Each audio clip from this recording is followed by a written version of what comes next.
Is it possible for a team to turn the tides after a massive defeat in the first leg of a quarterfinal match?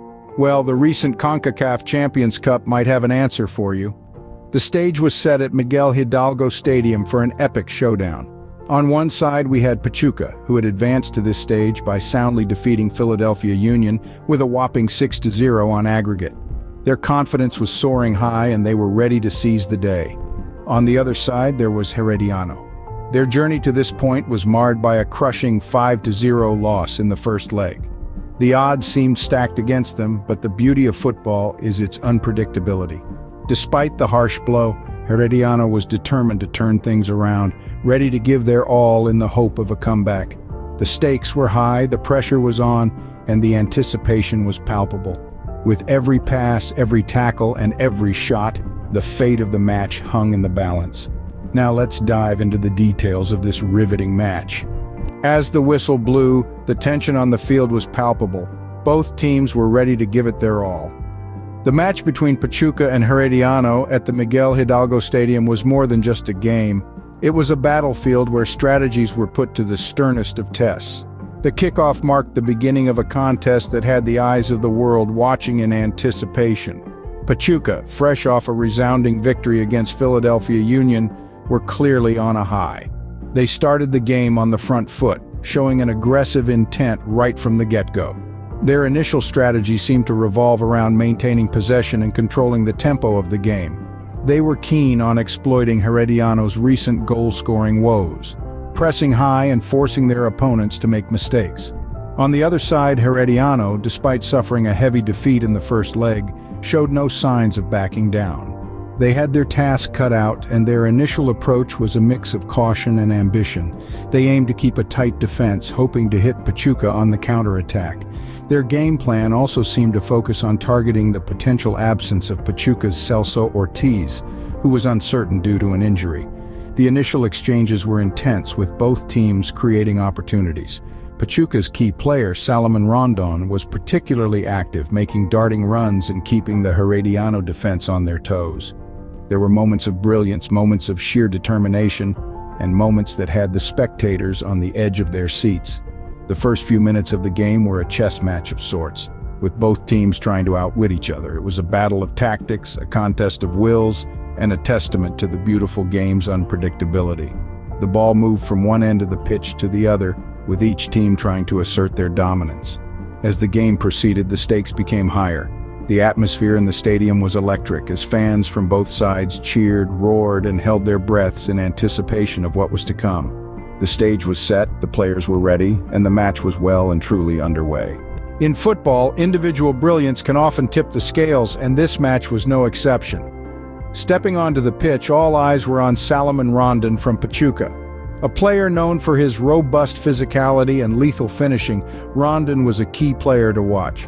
His performance, however, was not just a testament to his individual ability, but also a reflection of the collective strength of Pachuca. Rondon's movements on the pitch, his interactions with teammates and opponents alike, all told a story of a player deeply in sync with his team. But football is never just about one player.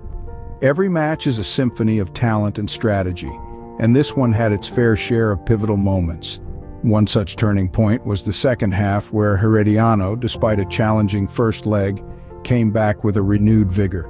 Their resilience was palpable, a stark contrast to their previous goal-scoring struggles. This was the moment when the tide seemed to be turning.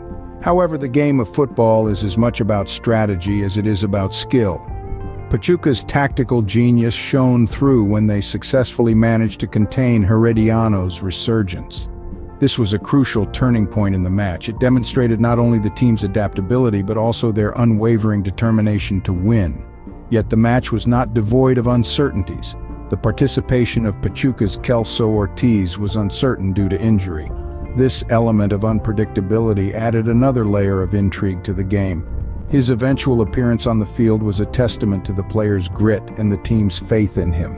Football, at its core, is a game of moments. And this match was a collection of those moments. Moments of individual brilliance, of tactical genius, and of sheer determination. It was a match that reminded us why we love this sport so much. It was a match packed with moments of brilliance and surprise, As the final whistle echoed in the stadium, the outcome of the match was clear. The football battle between Pachuca and Herediano in the CONCACAF Champions Cup quarterfinal second leg had drawn to a close. The stadium, Miguel Hidalgo, that had been buzzing with electrifying energy just a while ago, was now filled with a mix of cheers and sighs, the unmistakable signs of victory and defeat. The scoreboard revealed the final score. Each digit, each number, was a testament to the struggles, the triumphs, the missed chances, and the seized opportunities that had unfolded on the lush green turf. Pachuca had secured their place in the next round, a victory well-earned and well-deserved. In the aftermath of this monumental clash, reactions poured in from all corners. The Pachuca squad, their faces beaming with joy and relief, basked in their victory. Their strategy had worked, their efforts had paid off, their dreams were one step closer to becoming a reality. The supporters, their voices hoarse from cheering, celebrated their team's triumph with unbridled joy. On the other side of the coin, Herediano was left to grapple with the sting of defeat. Their attempt for a comeback had fallen short, their goal-scoring struggles had persisted. Yet amidst the disappointment, there was a sense of resilience, of determination, of the promise to come back stronger. Their supporters, though crestfallen, stood by their team, their faith unshaken, their spirits undeterred. The media, the ever-watchful eye of the football world, was quick to delve into the details of the match. From in-depth analyses to expert opinions, from player ratings to tactical breakdowns, the match was dissected and discussed, its every moment scrutinized and savored. As the dust settled, the stadium lights dimmed, and the players retreated into the locker rooms, the echoes of the final whistle lingered on. It was more than just a match, it was a spectacle, a narrative of passion, of rivalry, of football at its finest. It was a match that left a significant impression on all who watched it. So, what are the key takeaways from this thrilling match? Well, it was a game that showcased the intense competition of the CONCACAF Champions Cup quarterfinals. Pachuca, after defeating Philadelphia Union 6-0 on aggregate, went head-to-head against Herediano, who had a tough first leg with a 5-0 loss. This match was a test of resilience for Herediano, who aimed for a comeback despite recent goal-scoring struggles. On the other hand, Pachuca had to deal with uncertainties like the potential absence of Celso Ortiz due to injury. Yet they had their key player, Salomon Rondon, to bank upon. The turning points in the game were aplenty, making it a nail-biting spectacle for every football lover. The final outcome, however, was a testament to the unpredictability of the beautiful game. As we reflect on the match, we appreciate the team's overall performance in the tournament. They demonstrated that football is more than just a game. It's a battle of strategies, skills, and sheer willpower. One thing is for sure, in football, it's not over until the final whistle blows.